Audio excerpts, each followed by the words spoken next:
ನಮಸ್ಕಾರ ಗೆಳೆಯರೇ, ಈ ವಿಡಿಯೋದಲ್ಲಿ ಸ್ವರಾಜ್ 855FE ಯೂಸ್ ಮಾಡಿದ ಟ್ರ್ಯಾಕ್ಟರ್ ಮಾರಾಟಕ್ಕಿದೆ. ಮಾಡಲ್ 2025 ಐತಿ ಮತ್ತು 55 HP ಟ್ರ್ಯಾಕ್ಟರ್ ಬರ್ತೈತಿ. 560 ಅವರ್ಸ್ ಗಾಡಿ ರನ್ನಿಂಗ್ ಮ್ಯಾಗ ಐತಿ. ಪೇಪರ್ಸ್ ಎಲ್ಲ ಕ್ಲಿಯರ್ ಅದಾವು. Oil brake, oil clutch, air cold, power steering ಐತಿ.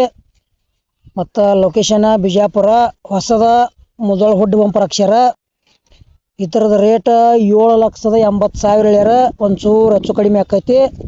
ಹೆಚ್ಚಿನ ಈ ಟ್ರ್ಯಾಕ್ಟರ್ದ ಮಾಹಿತಿ ಬೇಕಾತಂದ್ರೆ ಏಜೆಂಟ್ರ ಮೊಬೈಲ್ ನಂಬರ್ ಹಾಕಿರ್ತೀವಿ, ಅವ್ರಿಗೆ ಫೋನ್ ಹಚ್ಚಿ ಲೊಕೇಶನ್ಗೆ ಹೋಗಿ ನೋಡಿ ಖರೀದಿ ಮಾಡಿಕೊಡ್ರಿ. ನಿಮಗೆ ಟ್ರ್ಯಾಕ್ಟರ್ ಕೊಡೋದು ಅಂದ್ರೆ ನಮ್ಮ ವಾಟ್ಸಪ್ ನಂಬರ್ಗೆ ಅವ್ರ ಫೋಟೋ ಮಾಹಿತಿ ಕಳಿಸ್ಕೊಡ್ರಿ. ಇದೇ ಥರ ವಾಯ್ಸು ಮತ್ತು ಎಡಿಟಿಂಗ್ ಮಾಡಿ ಯೂಟ್ಯೂಬ್ನಾಗ ವಿಡಿಯೋ ಮಾಡಿ ಹಾಕ್ತೀವಿ. ನಿಮ್ಮ ಹಳೆ ವಾಹನಗಳನ್ನು ಗೆಳೆಯರು ಹೆಚ್ಚಿನ ಲಾಭದಲ್ಲಿ ಮಾರಾಟ ಮಾಡ್ಬೋದು. ಈ ಸ್ವರಾಜ್ ಟ್ರ್ಯಾಕ್ಟರ್ ವಿಡಿಯೋ ಇಲ್ಲಿಗೆ ಮುಗಿಸ್ತಾ ಇದ್ದೀನಿ. ಮುಂದಿನ ವಿಡಿಯೋ ಸಿಗೋಣ. ಎಲ್ಲರಿಗೂ ನಮಸ್ಕಾರ.